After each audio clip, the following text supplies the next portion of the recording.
Hello दोस्तों, तो कैसे हैं आप। आपका एक बार फिर से स्वागत है हमारे चैनल मूवी नाइट 2M में। और आज मैं आपके लिए लेके आया हूँ एक और मजेदार मूवी। इस मूवी में हमें दिखाया जाता है कि एक औरत जिसका पति जंग में अपाहिज हो जाता है, जिसके बाद वो औरत अपने घर के ही नौकर के साथ प्यार करने लगती है।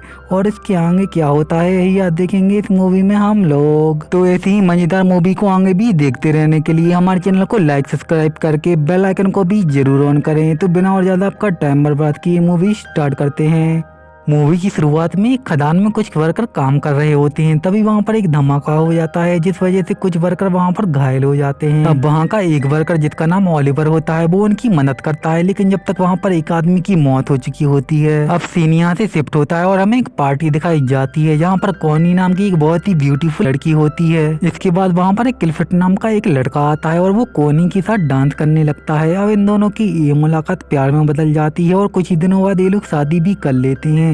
लेकिन हम देखते हैं कि अगले दिन ही क्लिफर्ट को जंग पर जाना पड़ता है, जहाँ पर एक एक्सीडेंट में क्लिफर्ट की कमर के नीचे का हिस्सा पूरी तरीके से पैरालाइज हो जाता है और उसका औजार भी काम करना बंद कर देता है। अब क्लिफर्ट जैसे ही वापस घर पर आता है तो कॉनी उसे देखकर बहुत ही खुश हो जाती है, लेकिन इसके बाद वो देखती है कि क्लिफर्ट के कमर के नीचे का हिस्सा पूरी तरीके से पैरालाइज हो चुका है।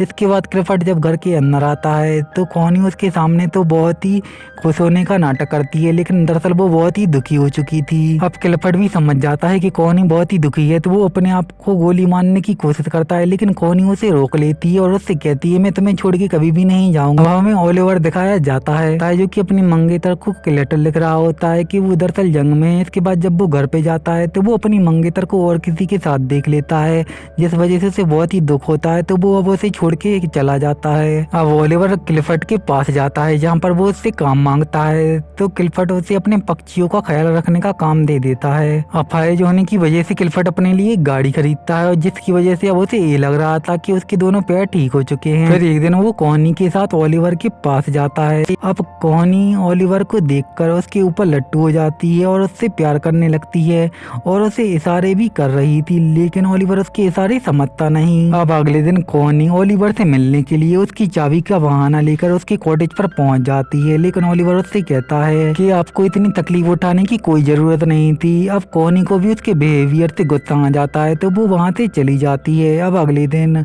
कॉनी को ओलिवर एक लेटर लिखता है और उससे माफी भी मांगता है, जिसके बाद अगले दिन कॉनी फिर से ओलिवर के पास जाती है, लेकिन वहाँ पर वो बिना सेट के काम कर रहा था, तो कॉनी भी उसे देखकर लार टपकाने लगती है, लेकिन तभी ओलिवर उसको देख लेता है तो वो वापस कपड़े पहन लेता है। अब कॉनी उसके पास जाती है। अब कॉनी ओलिवर से कहती है मैं रोज यहाँ पर आऊंगी और पेंटिंग करूंगी, तो ओलिवर कहता है मैं आपके लिए जगह खाली कर दूंगा और यहाँ से चला जाऊंगा, लेकिन कॉनी कहती है तुम्हें ऐसा करने की कोई जरूरत नहीं और तुम मुझसे इतना भाग क्यों रहे हो।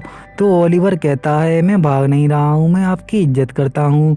अब कॉनी उसकी बात सुन के वहाँ से जाने लगती है, लेकिन तभी वहाँ पर बारिश शुरू हो जाती है, जिसके बाद ये दोनों गीले हो जाते हैं और कमरे के अंदर आ जाते हैं। जिसके बाद कॉनी फिर से उसके करीब आने की कोशिश करती है, लेकिन ओलिवर उससे दूर हो जाता है, जिसके बाद कॉनी गुस्से में वहाँ से चली जाती है। इसके बाद कॉनी क्लिफर्ट से कहती है मुझे बहुत ज्यादा अफसोस हो रहा है क्योंकि हमारा कोई बच्चा नहीं है, लेकिन क्लिफर्ट कहता है मैं बहुत ही कोशिश कर रहा हूँ और अपने शरीर को ठीक करने के लिए वो करंट के झटके खा रहा था और दर्द में बहुत ही बुरी तरीके से चिल्ला रहा था, लेकिन तभी वहाँ पर कॉनी आ जाती है और ये सब वहीं पर रोक देती है। इसके बाद कॉनी फिर से ओलिवर के पास जाती है, जहाँ पर वो छोटे छोटे चूजों को देखकर रोने लगती है और मैं कभी भी मां नहीं बन पाऊंगी। और इसके बाद ओलिवर उसको चुप कराने की कोशिश करता है, लेकिन तभी इनके बीच में नजदीकियां बढ़ जाती हैं और इसके बाद ये दोनों वहीं पर इंटीमेट भी हो जाते हैं। इसके बाद कॉनी पूरा दिन ओलिवर के साथ रहती है। इसके बाद ओलिवर भी उससे प्यार करने लगता है। इसके बाद रात में कॉनी अपने घर पर होती है, लेकिन तभी वहाँ पर बहुत ही तेज बारिश होने लगती है और कॉनी के अंदर की मस्ती भी जागने लगती है। इसके बाद वो अपने आप को रोक नहीं पाती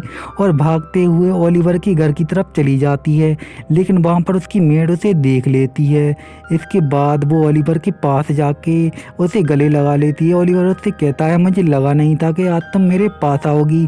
इसके बाद रात पर ये लोग इंटीमेट होते हैं। अगले दिन क्लिफर्ड के घर पे एक पार्टी होती है जहाँ पर कोहनी उसके दोस्त के साथ बहुत ही क्लोज आके डांस कर रही थी, लेकिन ये क्लिफर्ड को पसंद नहीं आता और उसे ऐसा लगता है कि शायद कोहनी को एक बच्चा चाहिए, इसलिए वो दूसरों की तरफ अट्रैक्ट हो रही है। जिसके बाद वो कोहनी से साफ साफ कह देता है कि अगर तुम्हें कोई बच्चा चाहिए तो वो किसी का भी हो, मैं उसे अपना लूंगा। जिसके बाद वो ओलिवर के पास जाके उसके साथ प्रति इंटीमेट होती है और एक दिन वो क्लिफर्ड को जाके बताती है कि मैं माँ बनने वाली हूँ, लेकिन वो ये नहीं बताती कि ये बच्चा किसका है। लेकिन क्लिफर्ड इसके लिए भी बहुत खुश होता है कि वो आखिर माँ बनने वाली है। अब वो दोनों एक दिन सैर पे जा रहे होते हैं, यहाँ पर हम देखते हैं क्लिफर्ड थोड़ा आगे निकल जाता है और कोहनी पीछे होती है, लेकिन तभी वहाँ पर ओलिवर आगे उसे किस करने लगता है। अब हम देखते हैं कि उसकी गाड़ी आगे जाके एक खड्डे में फंस जाती है, जिसके बाद वो ओलिवर को आवाज लगाता है और वो उसकी गाड़ी निकाल रहा था, लेकिन वो निकालते निकालते हाँफ रहा था क्योंकि खदान में काम करने की वजह से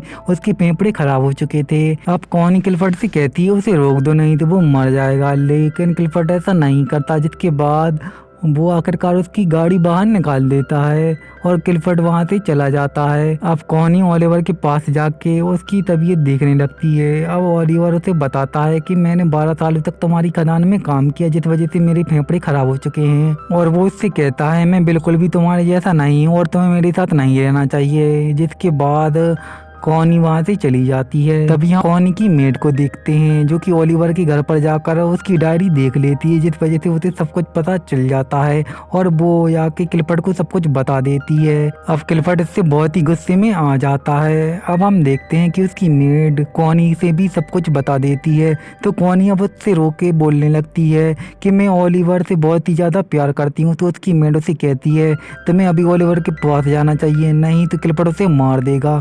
अब कोहनी ओलिवर के घर पर जाती है, लेकिन वो देखती है वहाँ पर ओलिवर नहीं है, तो वो वहीं पर रोने लगती है। लेकिन तभी वहाँ पर ओलिवर आ जाता है और उसे देखकर वो उसे गले लगा लेती है। अब इसके बाद ये दोनों मिलकर क्लिफर्ड के पास जाते हैं, जहाँ पर कोहनी क्लिफर्ड से तलाक मांगती है। लेकिन इसके बाद वो ओलिवर के साथ झगड़ा करने लगता है, तो वो दोनों यहाँ से जाने लगते हैं। जैसे ही वो गेट पर पहुँचते हैं तो क्लिफर्ड उनसे कहता है कि मैं तुम्हें तलाक देने के लिए तैयार हूँ।